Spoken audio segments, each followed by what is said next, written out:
할렐루야. 귀하고 복된 주일에 함께 예배드리며 말씀을 묵상하는 동안에 주님의 놀라우신 은혜와 하늘의 평강이 우리 모두에게 임하기를 기원합니다. 기도드리겠습니다. 자비로우신 주님, 세상에서 마귀의 자식같이 살다가 죽을 수밖에 없고 심판받을 수밖에 없는 인생이지만 우리 주 예수 그리스도께서 십자가의 구속의 은혜로 말미암아 하나님 자녀되게 하심을 감사합니다. 지옥 갈 인생이지만은 천국 가게 하심을 감사합니다. 오늘도 이 자리에 나와서 말씀을 듣는 가운데 우리의 삶 속에 진정한 하나님의 자녀로서 거듭난 그리스도인으로서 죽어서만 가는 천국이 아니요 땅에 살아있는 삶 속에 이 땅에서도 천국을 이루어갈 수 있는 우리가 되게 하시고 우리의 믿음이 되게 하여 주옵소서.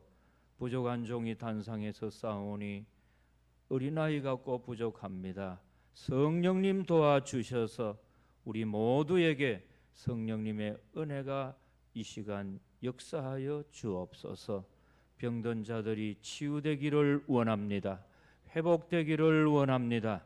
믿음 약한 자가 강하게 하여 주옵시고 어리석은 자에게 지혜 주시기를 원합니다. 모난 자 다듬어 주시기를 원합니다. 땅에 속한 자가 아니요 하늘에 속한 자가 되어 영원을 소유하며 살아갈 수 있는 성령의 사람이 되기를 원하옵고 예수님 이름으로 기도드리옵나이다. 아멘. 우리 몸에 있는 손가락 10개도 어떤 거는 굵은 것이 있고 또 얇은 것이 있고 짧은 것이 있고 긴 것이 있는 것처럼 하나님의 말씀이라는 성경도 정말 다 66권이 금은 어떤 보배보다 귀하고 소중한 진리의 말씀입니다. 그러나 이 말씀 가운데도 어느 손가락은 길고 어느 손가락은 짧은 것처럼 우리 기독교 역사 가운데 교회에 미치고 성도들에게 미쳤던 영향력을 따져볼 때 가장 영향력이 파급 효과가 커서 마치 원자 폭탄 같은 파괴력과 영향력을 가지고 있는 성경 중에 성경이라고 친다면은 단연코 로마서입니다. 왜 그러냐면은 예수님 이후에는 사도 시대 그리고 속사도 시대, 교부 시대, 교황의 시대 이렇게 쭉 내려갑니다. 그 가운데 기독교 역사의 신학을 정립하고 그리고 모든 체계와 합리적인 것으로 조직을 해놓았던 인물 중에 인물이 바울 사도였고 그 다음에 계보를 이어 내려간다면은 너무나 잘 알고 있는 어거스틴입니다. 어거스틴은 아프리카의 북쪽에서 태어났고 그의 어머니가 모니카라는 걸 다 아시지 않습니까? 18세가 될 때까지 얼마나 망나니로 자라가지고 누구도 갈볼 길이 없이 그 어린 나이에 이미 사생활을 두고 온갖 짓을 다 하고 다녔는데 어머니는 눈물의 기도밖에 할 수 없었죠. 그런데 어느 날 와가지고 아들이 나는 세계의 중심이 되는 저 로마를 가고 싶다고 허락해 달라. 어머니 생각에는 어머니하고 같이 있어도 이거 사람이 안 되는데 저 먼 나라 로마로 가게 되면은 이게 정말 인간 될까? 염려스러워 가지고 뭐 허락을 못 하지요. 그러나 이미 바람이 들었는 아들이 어머니 허락을 안 한다고 안 갈 건 아니지 않습니까? 가버린 거지. 거기서 마음껏 세상적이고 인간적으로 생각을 하며 살아가려고 했는데 어머니는 변함없이 아들을 위하여 기도합니다. 하나님은 그의 어머니 기도를 들으셔서 로마에 허랑방탕하게 살아가려고 하는 어거스틴이 누구를 만나느냐? 그 유명한 암브루시우스 교부를 만납니다. 그리고는 그 교부의 영향력을 받아가지고 이제는 신앙에 이제는 입문을 하게 되고, 진짜 예수 그리스도를 내가 만나야겠다 이렇게 생각하고 잠깐 기도 중에 잠이 들었는데, 창문 밖에서 어린아이들이 노래를 막 부르면서 지나갑니다. 톨레레게 톨레레게, 이 말은 영어로 take up read라고 해가지고 집어서 펴가지고 읽어봐라, 성경을 펴서 읽어봐라, 이 동요를 막 부르고 가는 겁니다. 그래서 엉겹결에 일어나가지고 성경을 탁 폈는데 그 유명한 로마서, 밤이 깊고 낮이 가까이 왔으니 어둠의 일을 벗고 빛의 갑옷을 입어라, 그 유명한 로마서의 말씀이 이 탕화되는 어거스틴의 심령과 골수에 박힌 겁니다. 그 말씀이 일생을 통하여 어거스틴을 이끌어가가지고 그렇게 탕화가 우리 기독교 초대교회 역사에 성자 중에 성자요, 교부 중에 교부로 등장을 하지 않습니까? 이 어거스틴에게 가장 큰 영향력을 끼쳤던 성경이 오늘 우리 성도님들과 제가 읽었던 이 로마서입니다. 그런데 이거는 어거스틴 한 사람만 그런 게 아니에요.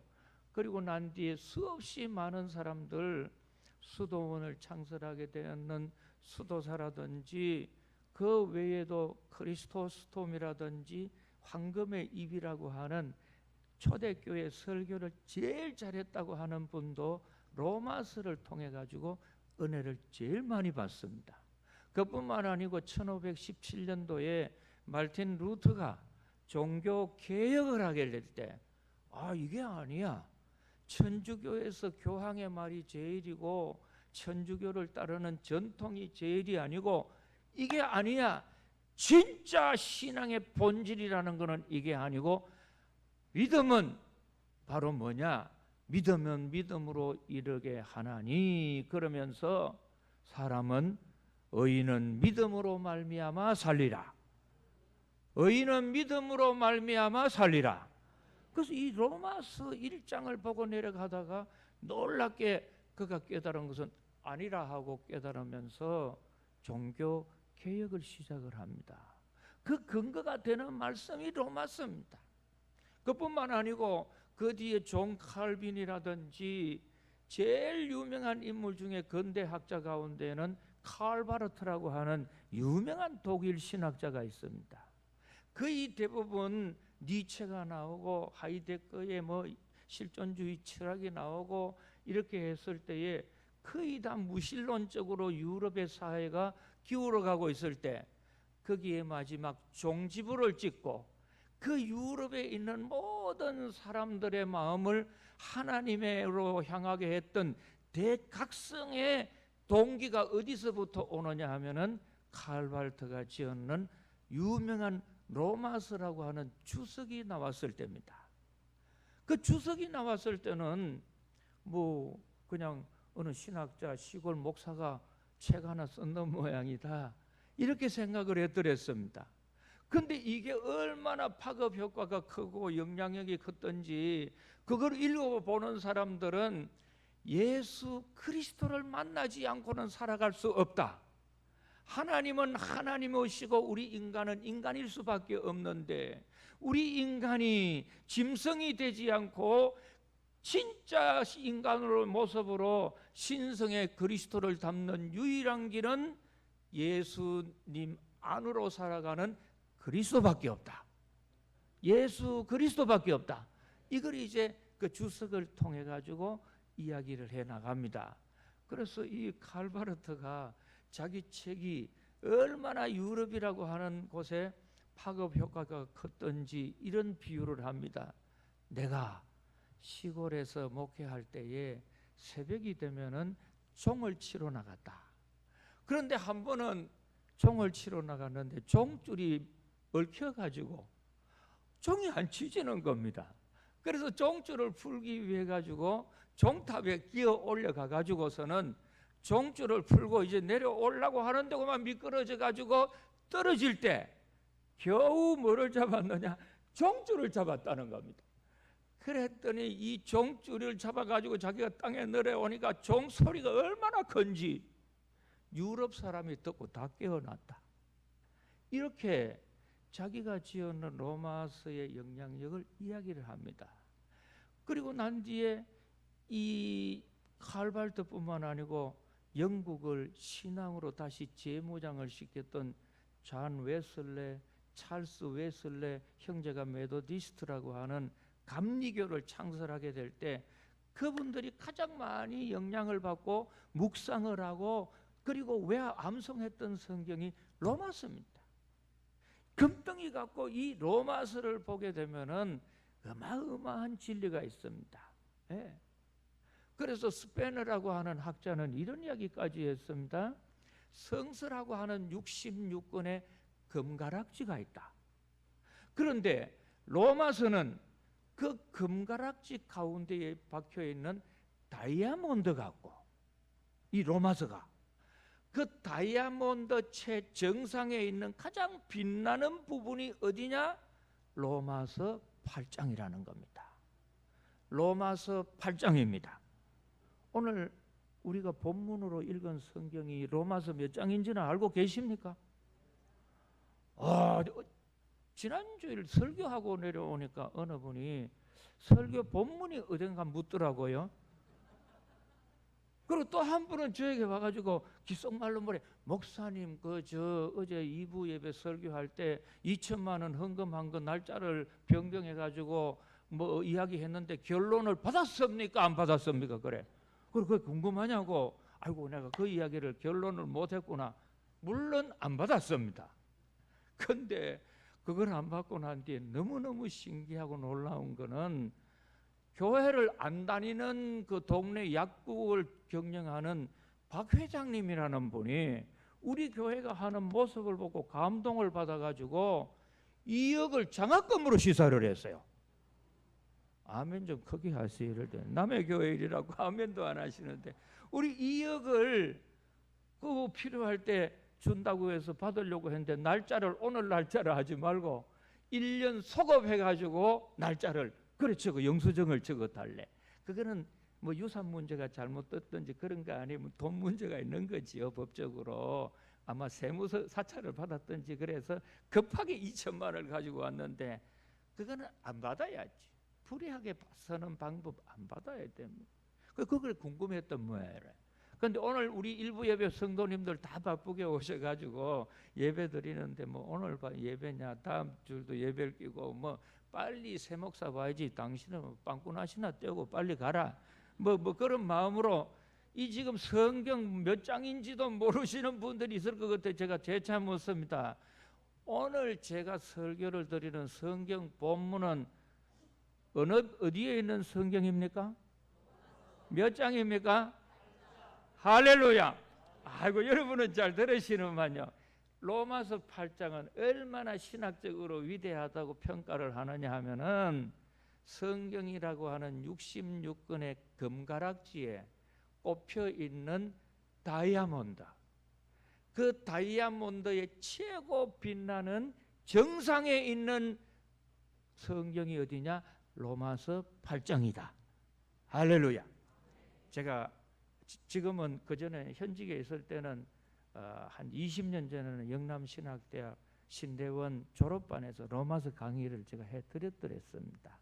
그리고 대구 시내에 장로님들 아침 성경 공부반이 있었는데 그때 이상근 목사님 돌아가시고 난 뒤에 그것이 저한테 넘어와 가지고 그때도 로마서 강의를 조금 해드렸는데 제가 상동교에 뭐 자주 올지 안 올지도 모르지만은 그러나 꼭 귀한 말씀은 드리고 가야겠다고 오늘 이 본문을 정했습니다. 그래서 우리 한번 이 시간에 우리가 먼저 한번 읽어보도록 하겠습니다. 성경을 보십시오. 그 귀하다고 하는 가치를 알고 이제 성경을 보셔야 합니다. 여러분은 성경 중에 제일 가치 있는 성경을 지금 보고 있습니다. 이 한 곳 성경만 보고 여러분이 깨닫고 변화가 된다면 여러분 삶 속에는 주님이 개입하십니다. 주님이 여러분을 들어 쓰십니다. 여러분 가정은 변화가 됩니다. 상동교회 대구뿐만 아니고 한국 제1의 교회가 될 줄을 믿습니다. 자, 1절 보십시오.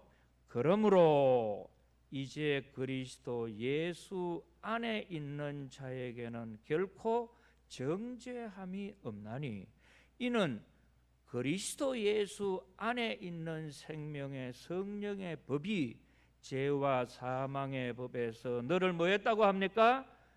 해방했다. 세상에 두 가지 법이 있는데 성령의 법이 있고, 이 성령의 법은 생명의 성령의 법이 있고, 죄와 사망의 법이라고 하는 마귀가 주장하는 이 사망의 죄의 법이 있는데, 예수 그리스도 안에 있는 자가 될 때에는 어떤 일이 되느냐? 죄와 사망의 모든 법에서부터 다 해방이 되었느니라. 쇠사슬이 풀어지고 포로가 풀어지고 모든 노예의 신분이 죄와 죽음의 모든 저주의 신분에서 해방이 되었다는 겁니다. 할렐루야. 그러면서 3절에 보니 율법이 육신으로 말미암아 연약하여 할 수 없는 그것을 하나님은 하시나니 곧 죄로 말미암아 자기 아들을 죄 있는 육신의 모양으로 보내어 육신의 죄를 정하사 육신을 따르지 않고 그 영을 따라 행하는 우리에게 율법의 요구가 이루어지게 하려 하심이니라. 5절, 6절, 7절, 3절 우리 한번 다 같이 한 음성으로 보도록 하겠습니다. 육신을 따르는 자는 육신의 일을, 영을 따르는 자는 영의 일을 생각하나니 육신의 생각은 사망이요 영의 생각은 생명과 평안이니라. 육신의 생각은 하나님과 원수가 되나니 이는 하나님의 법에 굴복하지 아니할 뿐 아니라 할 수도 없음이라. 아멘. 거기에 보니 5절에 보면은 생각이 나옵니다. 이 생각이 얼마나 중요하느냐 하면은 육신을 따르는 자는 육신의 일을, 영을 따르는 자는 영의 일을 뭐 한다고 합니까? 생각한다. 그러면 육신의 생각은 어떤 결과를 가져오느냐? 사망이요. 영의 생각은 생명과 평안이니라. 어떻게 하든지 너희들은 영의 생각을 하는데 7절 육신의 생각은 하나님과 원수가 된다. 하나님과 뭐가 된다고요? 여러분 성경에 보면은 정죄하는 대상을 세 가지로 분류합니다. 첫째는 죄인입니다. 죄인은 예수님이 뭐라고 했어요? 내가 이 땅에 온 거는 죄인을 부르러 온 거다 그랬어요. 죄인은 회개하면 돼요. 근데 그 다음으로 단계에 올라가면 더 나쁜 것들은 악인이라고 합니다. 악인은 그렇지 아니하며 해가지고 악인은 이미 버렸어요. 이거는 회개해도 길이 없어요. 근데 이 악인보다 더 나쁜 존재가 누구냐 하면은 하나님이 원수로 생각하는 사람들입니다. 어떤 일이 있더라도 여러분 하나님과 원수 맺지 않기를 원합니다. 예. 근데 이 원수가 되는 것이 하나님 앞에 어떻게 하는 것이냐? 육신의 일을 생각한다. 육신의 일이라고 하는 것은 이 로마서 그 쓰는 헬라어에 보면은 사르크스라고 하는 우리 인간의 살, 고기 덩거리 이걸 말하는데 육신의 특징은 뭐냐? 본능이에요. 인스팅트라고 하는 본능이기 때문에 특히 부부싸움 할 때 이래 보면은 저 사람이 본능에 충실한지 인간적 이성에 충실한지 영적인 충실한지는 부인이 욕하는 거 들어보면 알아요. 얘 짐승아 그래요. 짐승아 그러는 거는 뭐밖에 몰라요? 본능에 충실한 거예요. 자기밖에 몰라. 먹는 거, 입는 거, 자는 거밖에 몰라. 부인도 모르고 부모도 모르고 자식도 모르고 목사님도 몰라. 오로지 육신이라고 하는 거는 인간의 본능. 그래서 사람이요, 본능에 충실하면 반드시 욕먹는 것이 뭐요? 짐승 취급받습니다. 그래서 이 육신의 일을 생각한다. 그러면은 너는 저주와 사망의 결과를 낳게 될 것이고, 또 하나님과는 원수가 될 것이고, 영원히 회개할 수 없는 지경에 이르게 되는 것이 뭐냐? 네가 생각하고 있는 이것이 육신적인 생각만 한다, 여기에 있다는 겁니다. 하나님이 정말 계시나 안 계시나 할 때, 존재론을 증명할 때에 여러 가지 학설이 많이 있습니다. 예. 그래서 그 유명한 중세 때 교부가 썼는 신학대전이라고 하는 책을 보면은 한 5가지 하나님의 존재 증명을 확실하게 하는 길이 있어요. 근데 그 중에 하나가 뭐냐 하면은 모든 창조물에는 목적을 가지고 태어난다. 예.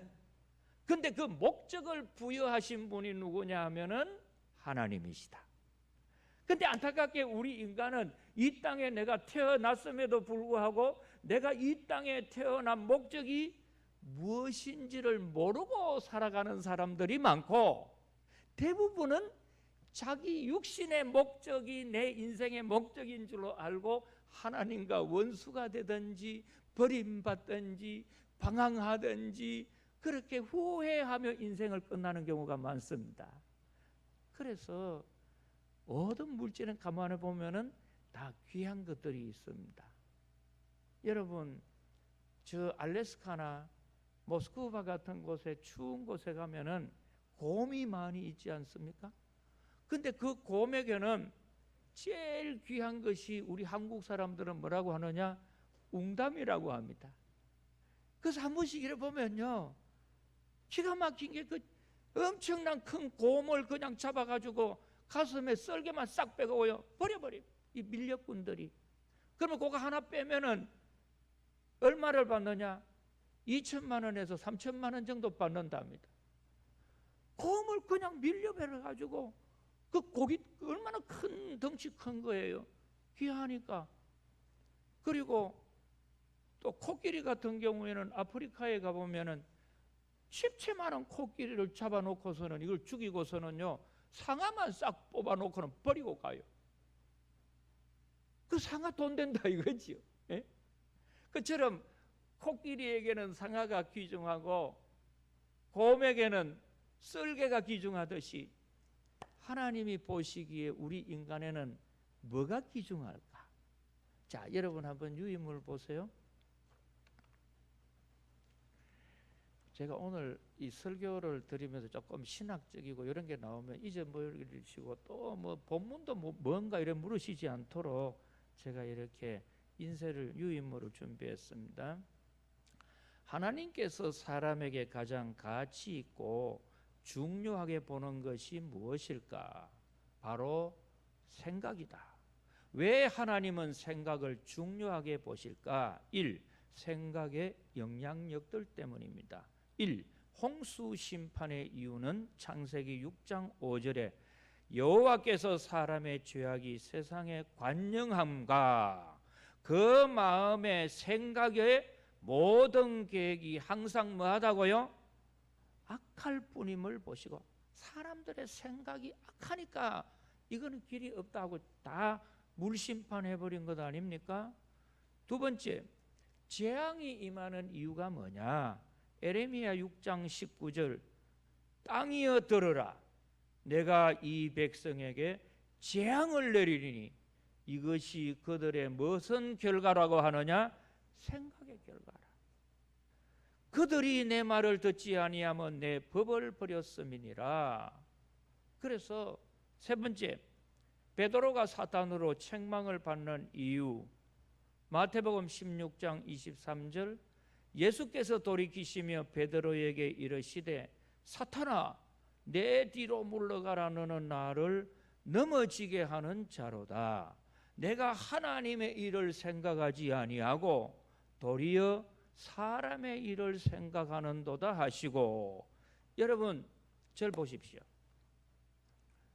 예수님이 가이사라 빌립보 지방에 갔습니다. 북쪽에 있습니다. 저는 그 가이사라 빌립보를 여러 번 갔습니다. 제가 신약학을 전공한 목사이기 때문에 서울도 안 가보고 서울 이야기하면 되겠나 싶어가지고 5년에 한 번씩 이스라엘 가가지고 옵니다. 뭐 한 달도 있고 3개월도 있다 오고 이렇게 오는데, 이 가이사라 빌립보는 우리나라 같으면 어디냐 하면은 계룡산 같은 데입니다. 우리나라의 모든 우상단지의 집결지가 계룡산 신도암이 있는 데예요. 근데 지금은 국방부가 들어와가지고 웬만한 것들은 다 추방당하고 없는데요. 그처럼 이스라엘의 가장 신을 많이 모았던 우상의 단지 중에 단지 도시가 가이사라 빌립보입니다. 이곳에 가실 때 예수님이 제자들에게 물어봅니다. 죄송합니다. 예수님이 제자 보고 야라 그러겠습니까? 사람들이 나를 누구라고 하더냐, 들은 이야기, 간접적으로 들은 이야기를 해보라 하니까 예수님은 뭐 세례 요한이라고도 했고 또 엘리야라고도 하고 능력이 있으니까 또 뭐 누구 위대한 선지자라고도 합니다. 남한테 들은 거는 금방 이야기를 합니다. 그러나 두 번째 질문에는 그러면 너희들이 1인칭으로 체험한 나를 누군지 한번 이야기를 해봐라. 나를 직접 깨달은 걸 한번 이야기해보라 하니까 아무도 말을 못해. 요즘 이런 교인들 가운데도 신학교 학생들 가운데도 물어보면은 예수님이 누구라고 생각합니까? 물어보면 뭐 집회 때 들은 이야기, 또 아니면은 책 보고 했던 이야기, 설교 들었던 이야기, 예수님 이야기 누군지 잘 압니다. 뭐 예수님 혈액형은 몰라도 뭐 유대 땅 베들레헴 마리아의 아들로부터 시작해고 십자가에 죽으시고 다 잘 알지요. 그 예수님 만났습니까? 직접적으로 만나가지고 체험한 예수님은 누구라고 생각하는지 한마디 해주십시오 하면은 꿀먹은 벙어리입니다. 아무도 제자들도 말을 못하는 거죠. 직접적인 체험을 못한 거죠. 그때에 베드로가 주는 그리스도시요 살아계신 하나님의 아들이십니다, 이렇게 고백을 했더니 얼마나 예수님이 칭찬을 하셔가지고 바요나 시몬아 내가 복이 있도다. 이를 알게 하니는 혈육이 아니요 네가 가지고 있는 육신의 이성의 푸슈케가 아니요 하나님이 알게 하셨느니라. 하나님께서 영적으로 영감을 주셔서 생각해서 이 이야기를 하게 하셨다는 거죠. 그런 예수님이 얼마나 칭찬을 했는지 몰라요. 그런데 바로 예수님께서 이 이야기를 듣고 난 뒤에 십자가에 달려서 3일 만에 죽게 될 테다 이야기하니까 안 된다는 겁니다. 뭐 택도 없는 소리를 하고 있습니까? 내가 지금 예수님 따라다니면서 지금 얼마나 호화찬란한 미래를 설계하고 있는데 3일 만에 죽으시고 이러면 막 내가 그럼 10년 공부 남이 아비타 버립니까? 안 된다는 거죠. 절대 십자가 못 집니다고 할 때에 예수님이 뭐라고 해요? 사탄아 내 뒤로 물러가라. 너는 나를 넘어지게 하는 자로다. 여러분 똑같은 사람인데 어떤 생각을 하느냐에 따라 하나님이 들어 쓰셔가지고 영감을 주는 사람이 되기도 하고, 똑같은 사람인데도 생각을 어떻게 인간적인 생각을 하니까 예수님이 사탄이라고 해요. 여러분 성경 많이 보시잖아요. 군대만 계급이 있는 게 아니에요. 귀신들 세계도 계급이 많아요. 예수님에게 오는 귀신들은 이런 뭐 일반 고스트라고 하는 귀신이나 이블 스피리트라고 하거나 이런 뭐 미혹의 영이나 악령은 예수님께 온 적이 없어요. 예수님께 다가왔던 그 사탄은요, 사탄이라든지 데빌스라고 하는 마귀의 왕이에요. 네. 그런데 이때 베드로를 보고는 자기에게만 오는 그런 못된 사탄 중에 최고 그 사탄한 뒤로 물러가라고 이렇게 저주를 해버리는 거죠. 왜요? 생각이 인간적이고 세상적인 것에 다가갈 때에. 그러면은 가룟 유다는 왜 가룟 유다냐? 저절로 가룟 유다가 된 게 아니고 5번에 보시면은 4번 보세요. 가룟 유다가 예수님을 배반한 이유는 마귀가 벌써 시몬의 아들 가룟 유다의 마음에 예수를 팔려는 뭐를 넣었느냐? 생각을 넣었더니 27절 조각을 받은 후 곧 사탄이 그 속에 들어간지라. 왜 들어갔냐? 생각을 타고 이 사탄이 가룟 유다 마음속으로 쑥 들어갔습니다. 그러니까 이 생각이라고 하는 것은 단순한 생각이 아니에요. 5번 생각은 생명과 평안 아니면 사망과 저주의 기준이다. 자, 큰 2번으로 넘어갑니다. 생각이란 무엇인가? 하나님이 보시는 기준이다. 사무엘상 16장 7절 여호와께서 사무엘에게 이르시되 그의 용모와 키를 보지 말라. 내가 이미 그를 버렸노라. 내가 보는 것은 사람과 같지 아니하니 사람은 외모를 보거니와 나 여호와는 중심을 보느니라. 이 중심이 뭐냐? 중심이 생각이에요. 마음이라고 하는 것은 카르디아라고 해가지고 그릇과 같아요. 마음이 크다, 넓다 그래요. 그러나 마음속에 담겨져 있는 내용물은 생각이에요. 그래서 이 생각을 프로네아라고 하는데, 이 프로네아라고 하는 말이 요즘 많이 쓰는 영어로 플랜, 계획한다, 그렇게 또 바뀌게 되죠. 플랜이 어떻게 돼요? 프로그램이 되죠. 계획을 짜가지고 이렇게 한번 해보면 안 좋겠나? 그래가지고 이 프로그램이 프로젝트가 되어가지고 실천을 하게 됩니다. 근데 이 모든 사람의 프로젝트라고 하는 실천이 뭐에 오느냐? 프로그램에서. 프로그램은 플랜이라고 하는 데서 플랜은 뭐냐? 프로네이아라고 하는 생각이라는 거죠. 근데 이 생각은 우리가 흔한 말로 하면은 오늘 하루 가만히 있어 보니까 5만 생각이 다 들더라. 하루 5만 가지 생각한답니다. 몇 가지 생각해요? 이 5만 가지 생각을 하는데 이 생각의 종류는 두 가지밖에 없다. 하나님과 도달할 수 있는 영적인 생각, 마귀에게 이끌려갈 수밖에 없는 저주와 사망으로 이끌리는 육신의 생각이라는 겁니다. 이럴 때 너희들은 이 생각을 절제하고 관리할 줄 알아야 한다. 그래서 우리가 어떻게 해야 하느냐? 3번. 자, 큰 3번으로 넘어갑니다. 영적인 생각과 육신의 생각이란 무엇인가? 육신의 생각들이라는 것은 갈라디아 5장 19절 육체의 일은 분명하니 음행과 더러운 것과 호색함과 우상 숭배와 주술과 원수 맺는 것, 분쟁과 시기와 분냄과 당 짓는 것, 분열함과 이단과 투기와 술 취함과 방탕함과 또 그와 같은 것들이라. 전에 너희에게 경계한 것 같이 경계하노니 이런 일을 하는 자들은 하나님의 나라를 유업으로 받지 못할 것이요. 영적인 생각들은 대표적으로 갈라디아 5장 22절 오직 성령의 열매는 사랑과 희락과 화평과 오래 참음과 자비와 양성과 충성과 온유와 절제니 이 같은 것을 금지할 법이 없느니라. 디모데후서 3장 16절 베드로후서 1장 21절에 보니 예언은 언제든지 사람의 뜻으로 낸 것이 아니요 오직 성령의 감동하심을 받아 사람들이 하나님께 받아 말한 것임이니라. 그래서 성경을 많이 묵상하는 것, 이게 영적인 생각입니다. 사무엘상 16장 23절 하나님께서 부리시는 악령이 사울에게 이를 때에 다윗이 수금을 들고 와서 손으로 탄즉 사울이 산쾌하고 낫고 악령이 그에게서 떠나더라. 영적인 생각 중에 하나가 뭐냐면은 찬양입니다. 할렐루야.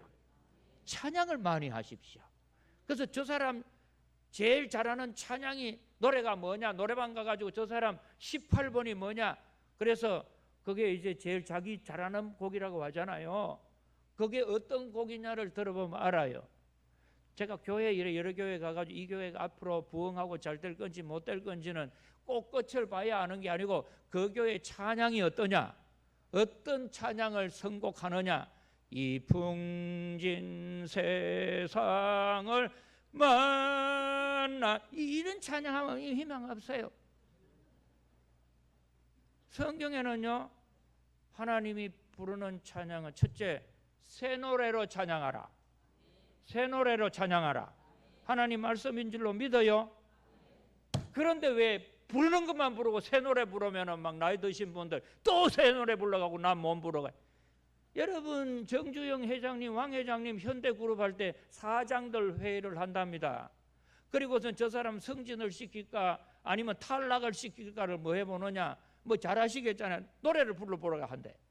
그 노래를 부르면은 옛날 거 또 부르고 막 이러면은 내가 그런데, 야, 너 노래 하나도 새 노래도 모르는 것 가지고 회사를 의뢰할래? 치아라만.